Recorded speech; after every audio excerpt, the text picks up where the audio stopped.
Mesdames, Messieurs, bonsoir. Bienvenue à cette grande édition d'information sur la télévision Labari.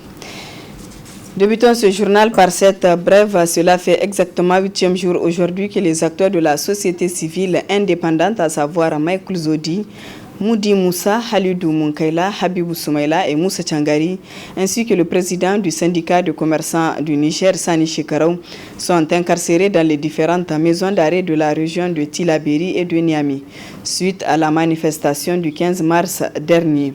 Depuis leur arrestation, des voix s'élèvent pour réclamer leur libération.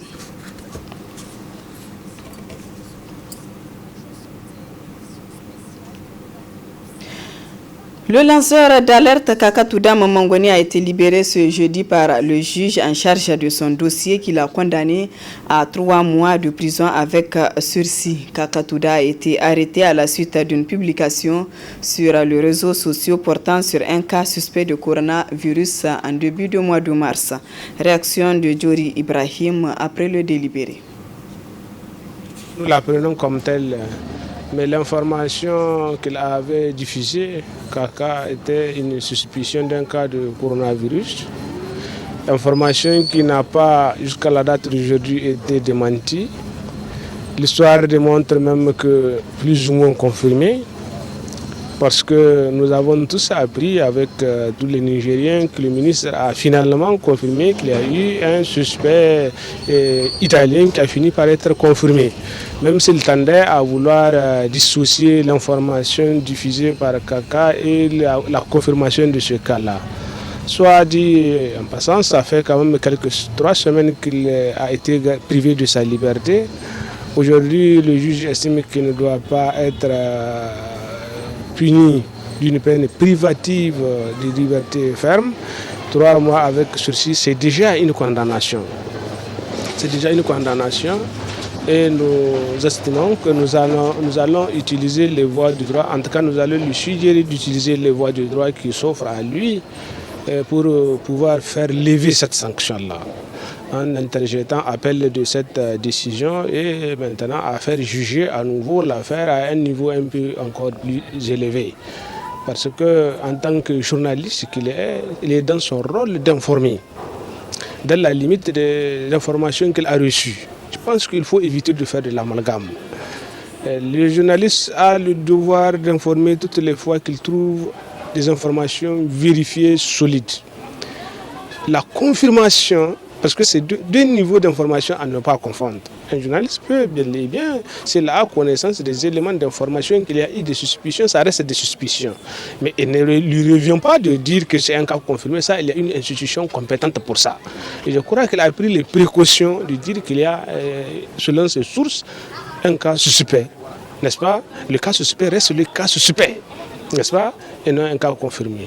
L'institution habilitée à dire que ce cas est confirmé ou pas, c'est l'institution sanitaire compétente, à travers aussi les institutions ministérielles ou les institutions publiques compétentes. Et donc chacun doit jouer son rôle. Et je crois qu'en le faisant, le message qu'on veut passer aux journalistes de façon générale, c'est de dire qu'il doit y avoir des matières qui doivent être privées d'informations. Et la loi qu'on vise, en fait, cette loi de 2018 sur la cybercriminalité, à mon avis, est une loi elle-même liberticide.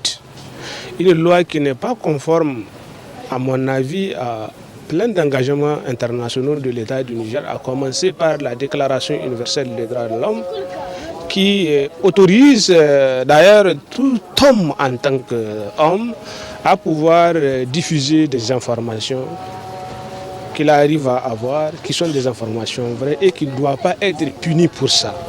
Cette loi sur la cybercriminalité, qu'est-ce qu'elle dit? Qu'on peut punir quelqu'un pour avoir dit la vérité. Et quelle que soit la matière, parce que la formulation qui est utilisée, c'est la diffusion d'informations de nature à troubler l'ordre public. Eh bien, la loi ne se donne pas les éléments caractéristiques définissant qu'est-ce qu'on entend par une information de nature à troubler l'ordre public. C'est laissé à la seule appréciation du juge de l'affaire, n'est-ce pas? Mais de par sa formulation, c'est qu'elle incrimine la vérité. Face à la maladie du coronavirus de portée mondiale, le Niger, à l'instar des autres pays de la planète, s'est inscrit dans une dynamique de fournir des conseils les plus précis et les plus utiles afin de limiter sa propagation. C'est l'exemple du service d'aide médicale d'urgence à SAMU, chargé du transfèrement des cas avérés du Covid-19. On l'écoute. Nous, au SAMU, ce qu'on fait, c'est qu'on s'occupe des appels d'alerte concernant ce cas, concernant d'autres cas aussi, parce qu'en temps la vie continue, il y a toujours d'autres urgences. Mais là, on est plus focalisé pour cette activité Covid-19. On reçoit donc les appels des gens inquiets qui nous décrivent des situations et c'est à nous de les traiter et puis voir si oui ou non c'est une vraie alerte et surtout comment répondre à cette alerte-là. Et en dehors de ça, le SAMU, comme vous le savez, est chargé de transporter les cas avérés. Les gens diagnostiqués positifs, nous les transférons au centre spécialisé de prise en charge. Voilà. Et nous aidons également d'autres commissions comme le laboratoire, comme d'autres commissions pour que la lutte soit le plus menée et pour qu'il y ait une vraie synergie d'action de tous les acteurs. Et nous avons également plus d'appels parce qu'on a mis d'autres lignes à la disposition des communes et qui répondent bien et qui transfèrent les cas d'appel alerte, qui les retransfèrent au SAMU et on les traite pour prendre la décision qui s'impose. Il faut comprendre que les gens appellent pour beaucoup de choses. Les gens appellent pour s'informer, pour dire qu'ils sont voisins d'un cas peut-être confirmé. Et il y a tout ça. Effectivement, il y a eu moins de 10 cas pour le moment, mais c'est normal que les gens appellent. Et tout ce qu'on peut dire, c'est qu'il faudrait, lorsque les gens appellent, que ça soit vraiment une vraie alerte. Parce que ça ne sert à rien, par exemple, d'appeler pour dire je veux des renseignements sur Covid. Parce que c'est partout dans la presse, il vaut mieux lire la presse et réserver ces appels-là aux gens qui sont réellement en détresse, qui veulent nous dire une situation concrète par rapport à un voisin, par rapport à un membre de la famille ou un collègue de travail. Et voilà, c'est l'appel qu'on a lancé en sachant qu'on est un service qui est habitué déjà à avoir beaucoup de fausses alertes. Et je pense que c'est le moment pour tout le monde de s'autodiscipliner et de se dire que maintenant c'est une affaire de vie ou de mort et qu'il faut arrêter de jouer avec les lignes réservées aux services de secours. Cette désinvolture concerne aussi d'autres services comme les sapeurs-pompiers, comme la police. Il y a des gens qui s'amusent à appeler comme ça. Mais voilà, il faut qu'on prenne conscience de la gravité de la situation et qu'on commence à avoir de vraies attitudes citoyennes. Parlons toujours de la pandémie du coronavirus. Les revendeurs des objets en plastique réalisent des chiffres d'affaires élevés parce que les clients se ruent sur les objets qu'on utilise pour laver les mains, une des mesures de prévention contre cette maladie. Détail dans ce reportage signé Asama Oseidou et Sadou Doumi. Les hommes et les femmes à s'y rendre chez les revendeurs des accessoires en plastique. Pour seule raison, la recherche de seaux, bassines et autres articles utiles pour le lavage des mains. L'une des mesures préventives contre la maladie du coronavirus ou Covid-19. Je suis venu acheter ces copes-là dans l'intention de protéger ma famille et ma clientèle. Comme le message est véhiculé par non seulement le gouvernement et relayé par les leaders d'opinion. Donc on s'active pour la protection de tout le monde. Je les ai trouvés un peu abordables parce que, bon, comme on le dit, la santé n'a pas de prix. Je lance un appel à tout le monde de rester confiné, comme on le dit. Donc de ne sortir que quand c'est nécessaire. Parce que vraiment, il faut se protéger soi-même et protéger ses proches aussi. Je suis venue acheter pour le bien de ma famille. Et je vois que c'est pratique à tous. Donc, j'appelle à la population de venir acheter comme moi. Parce que c'est le bien de la famille. Le prix est élevé, c'est cher. La santé est mieux que l'argent. Sur place, les revendeurs ont mis à la disposition des clients des personnes pour la confection de ces objets.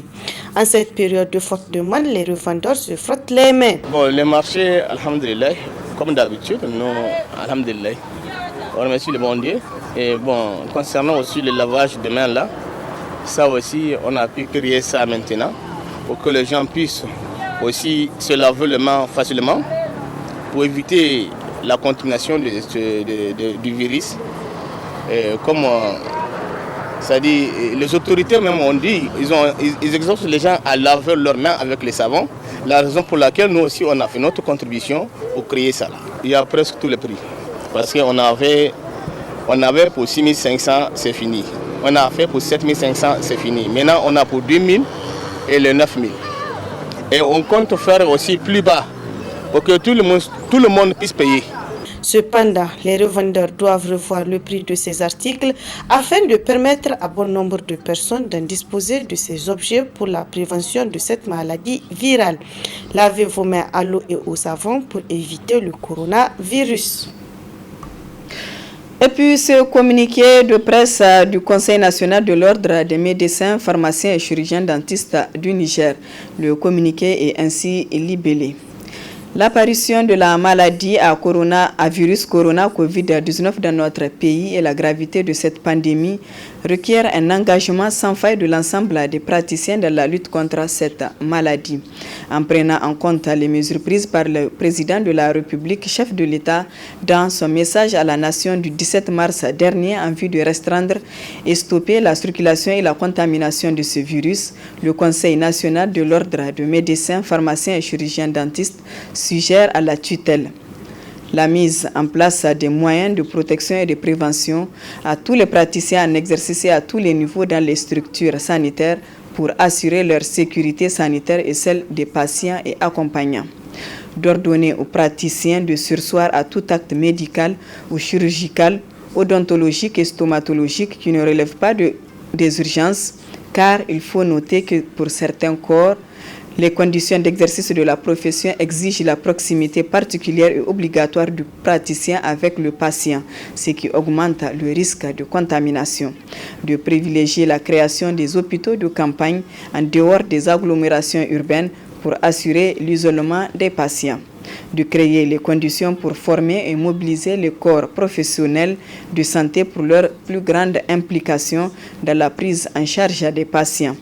Enfin, le Conseil en appelle à la responsabilité de tous les corps professionnels de la santé pour le respect par tous des mesures préventives d'hygiène et de comportement social édictées par les autorités publiques.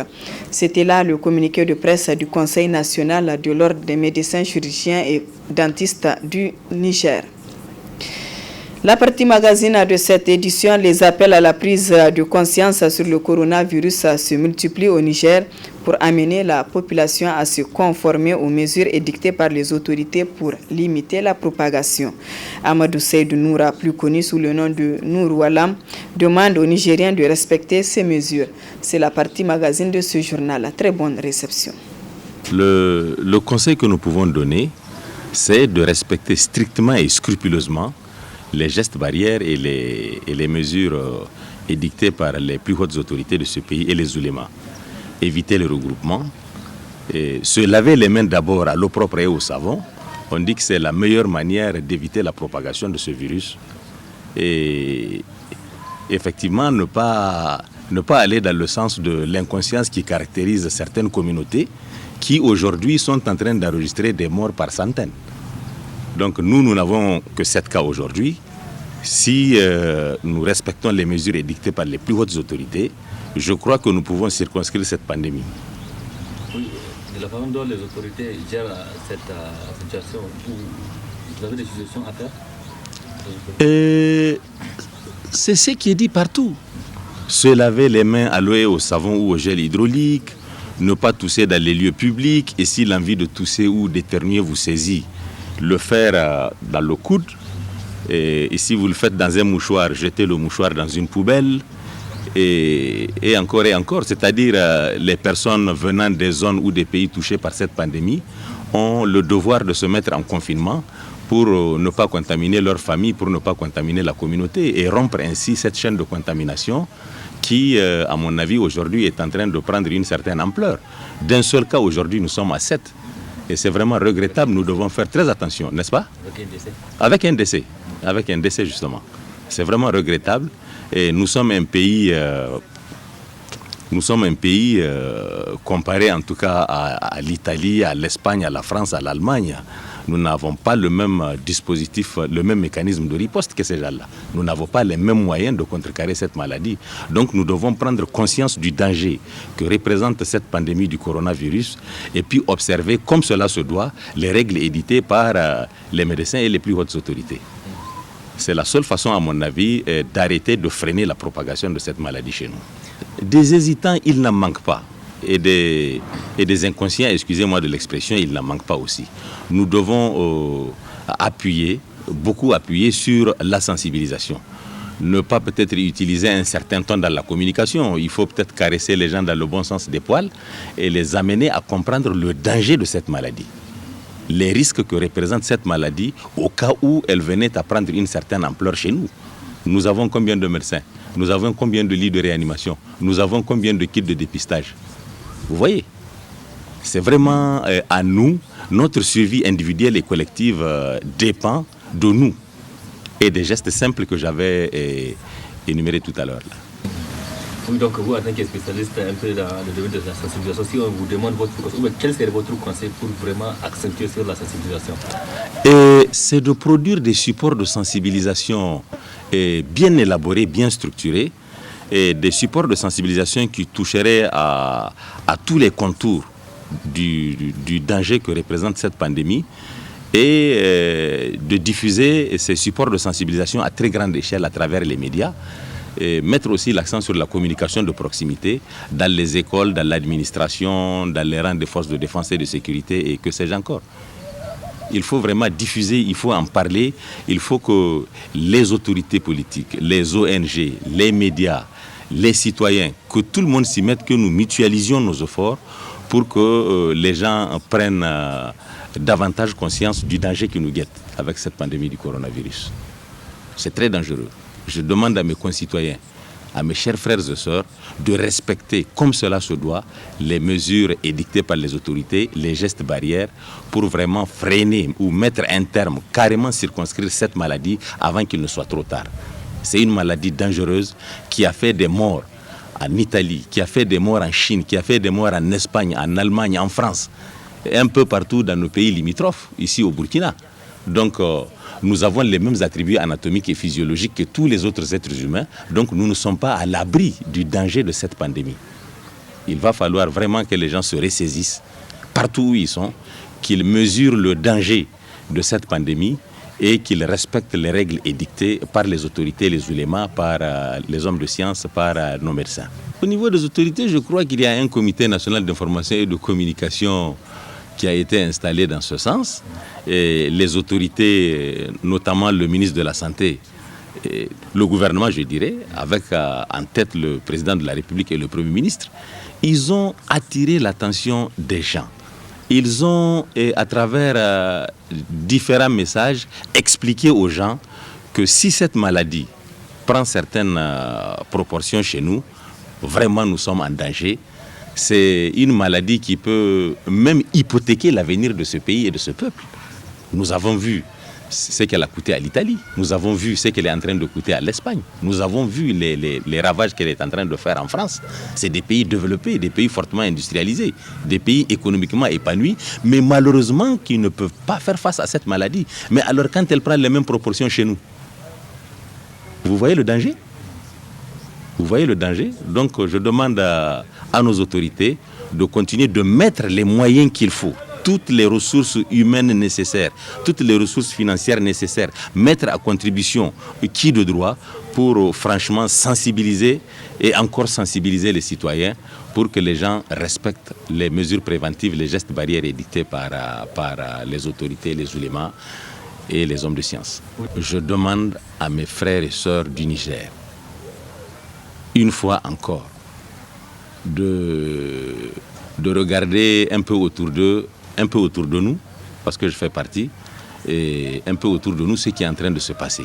Ici au Burkina Faso, et de l'autre côté de la Méditerranée, en France, en Allemagne, en Espagne, c'est une réalité. Cette maladie, elle est là, elle est chez nous. Nous devons faire très attention.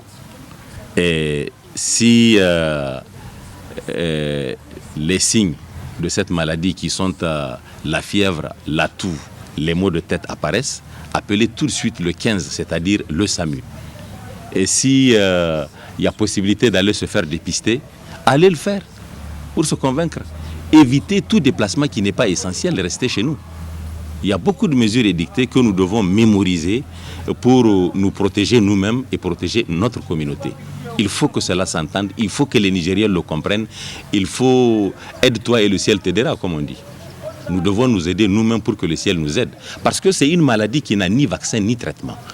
Donc la seule manière d'arrêter cette maladie, je le dis et je le répète, c'est de respecter les gestes barrières et toutes les autres règles édictées pour éviter que cette maladie ne prenne une certaine ampleur qui peut à la limite hypothéquer carrément l'avenir de ce pays.